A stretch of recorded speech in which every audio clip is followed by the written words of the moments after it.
In this sixth installment of the bathroom LVP project, we're going to be going through the main room and flooring the whole thing. So this is what I didn't do on the very first row. I forgot to cut off this tongue, which I later did, but once the floor was installed, which made it much more difficult. It's pretty easy to do when you don't have when it's not already installed. Then I'm going to go along here and take out these nails that were holding the floor in place. I've still got some nails holding it on the edges, but not along the place where the tongue and groove needs to be, because otherwise, of course, wouldn't be able to get these in. But this is pretty much the same process I did before. Since the room is just shy of 10 feet, I have 2 4-foot pieces and 1 2-foot piece, and I put them all together to make a long, almost 10-foot piece. I'm measuring each time, though, because sometimes things are not quite square. So I'm just checking. Yep, I've got my target 1/4 inch gap, and I'm actually putting in more. Now here I'm actually drilling through the surface of the floor, not just the tongue, but that will be underneath the shoe mold. And in this case, I am drilling through through like the tongue portion, even though it's just the tiniest little bit of tongue portion on that edge. I'm drilling through that and putting a nail in there. And although that's not going to hold much from a pulling perspective, it's still from a pushing perspective it does. And what that allows me to do is, once that's all secured, then I can go along and use this tapping block. And although I didn't mention it before, that you need to have a tapping block that's fitting into the tongue and groove. But you see how that little piece maybe isn't flat on the surface. That means it's not tapped into place. So anyway, I'm just showing here, I need to cut like a 2-foot, just under 2-foot section. One's preserved right and one's preserved left, because I'm doing 2 rows. I'm cutting for 2 rows now. And what I'm showing now is the alternative. Before I was just setting them on the saw and chopping. This takes more manual dexterity and a little bit more strength in your hands and upper body to sort of cut through this. Now maybe you could cut through, score about 10 times without pressing very hard, but I usually score about 3 times pressing pretty hard, and then you just bend it and it snaps pretty easily. So I don't know, this way you can, sometimes your knife can get off the line a little bit, and you can get a little bit of a angle, but if you score it straight, you will absolutely get a straight line. It's just that sometimes your score isn't as absolutely straight, and you end up with something a little bit different. To me, I like to go to the saw, just because easier. It's a little bit noisier, but it's much easier, especially with this little piece here. I'm having to bang it with the hammer to break it, because just have that tiny bit of leverage there isn't quite enough to break it. So anyway, I got a couple of more 2-foot pieces cut, or 23 inches and something. So you see how that's not sitting flat? Well, that's because this flooring manufacturer, just the way they make it, just doesn't snap in that easily, and you need to tap it. So here I'm tapping it into place, but my layout's not going to shift when I tap it, because I've got it nailed down. So now we're showing cutting around this little bit of wall, just for something to show you. And you have to sort of think about the 1/4 inch gap on all sides of the wall. And so I'm just using that scrap piece of flooring just to use it just for a straight line. And I'm measuring out and measuring.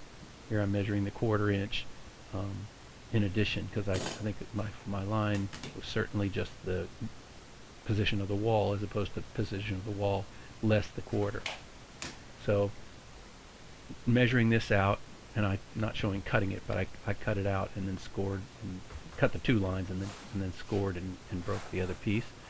So getting this into place actually isn't very difficult. You can still have enough maneuverability to keep it,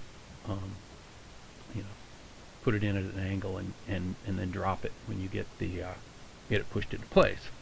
So I'm continuing on working down the wall, and finishing out that row that has that little chunk. And here I'm having more of a difficult time tapping it into place because the toe kick is in the way. And one thing that's absolutely certain is if you want to shift your layout, if you want all the planks to slide, just attempt to pry it, because the moment you pry it, the whole thing moves, and what you were trying to snap into place might or might not actually go into place. So prying is typically, in my experience, not a good idea. Typically, just it causes your entire layout to shift.